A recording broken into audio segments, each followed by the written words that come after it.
Let us discuss this example. In this example, we have to find total derivative of given function, which is from Rn to R. They have not defined a function, they have not given a definition of function. Simply they have mentioned it's a linear transformation. Do you know linear transformation? That means when there are just two properties of linear transformation in the definition. Getting many properties are there actually. T of x plus y is equal to T of x plus T of y. That means if there is addition, you can take separate linear transformation. And the second, T of alpha x is equal to alpha T of x. That means if there is any constant, it comes outside. Okay. So let us start with these definitions. I will write the given information first. So we have f of x1, x2 and so on xn is a linear transformation. This thing is given.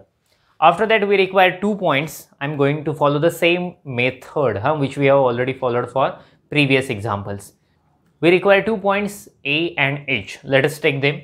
So let A is equal to A1, A2 and so on n, and H is equal to H1, H2 and so on Hn. Then, so as you know that we need to find two terms, f of a plus h and f of a. Let us find f of a plus h. See, but you know that f is a linear transformation, so that's why if there is addition, you can operate separately. That means this is nothing but f of a plus f of h. It could be possible just because f is linear transformation. Otherwise, we cannot take in this way. Okay, I will mention because f is linear transformation. Okay, now after that what we have to find? F of a plus h minus f of a. We need to find its value. F of a plus h already we have calculated. It is f of a plus f of h and f of minus f of a we have. So now definitely we can cancel f of a and minus f of a. So our answer is f of h. So by observing this one, we guess the linear transformation, which is finally a total derivative. So let us define linear transformation now. We define, let me correct it, I will write it properly.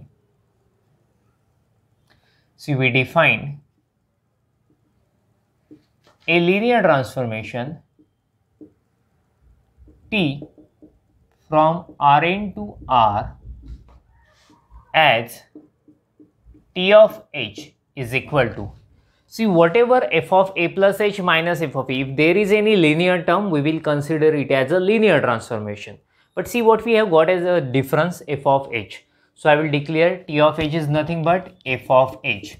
And you know that f is also linear transformation. So definitely we can take as a t, since t is also a linear transformation.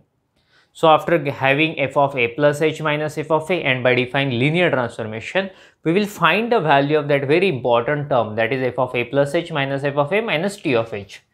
So consider f of a plus h minus f of a minus t of h. F of a plus h minus f of a, we have calculated, it is f of h. So this is f of h. T also we have defined in the same way, f of h. So it is 0. So now problem is very easy. See, this is required total derivative, but with the help of epsilon delta definition, we are going to prove it. For that we need to take one epsilon first. Let epsilon greater than 0 be given. So for this epsilon, we are supposed to find delta, which will work for the definition, which will satisfy the definition. But see, no need to worry here, since we have already got it, value of this term is 0. That means it will work for any positive real value delta. So let delta be any positive real number. Okay, for any delta it will work.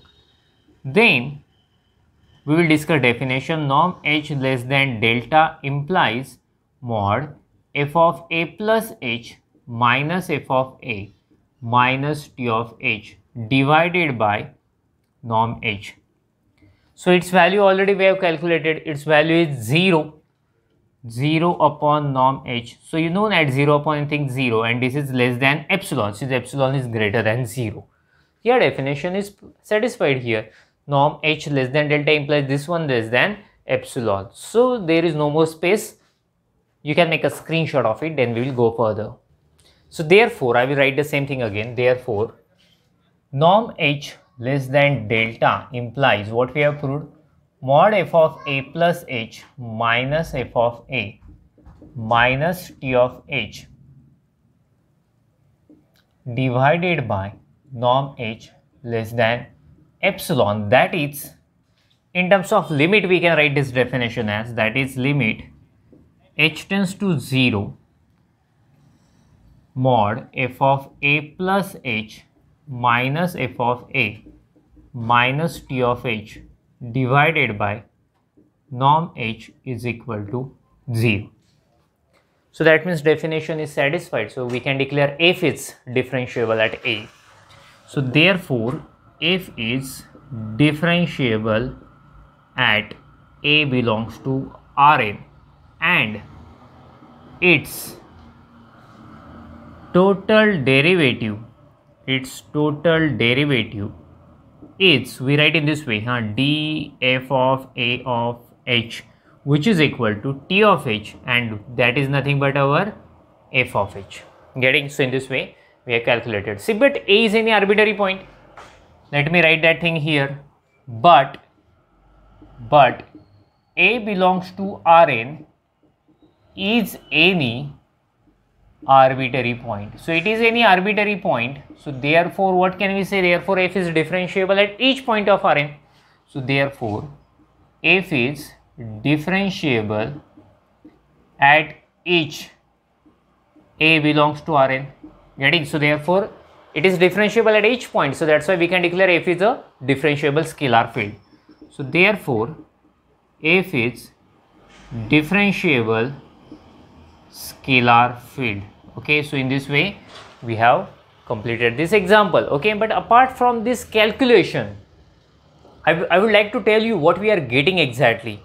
See, as I told you earlier, that total derivative is nothing but a linear transformation. Okay, this is nothing, total derivative is a linear transformation. That means geometrically, if you want to see, it will be like a tangent plane. Getting? See, if you have a surface like this, what will be the tangent plane? Let me show you. So tangent plane will be like this at particular point. You are getting the point? It will be like a tangent plane. Okay, if you surface like this. But if we have a already linear transformation, that means if you have already plane, its tangent plane will be itself. Getting? So therefore, if we have a linear transformation, then its tangent plane, its total derivative will be the original function. So geometrically also it is true. Okay, we can easily realize. So you can make a screenshot of it. After that we will stop. Thank you. Bye bye.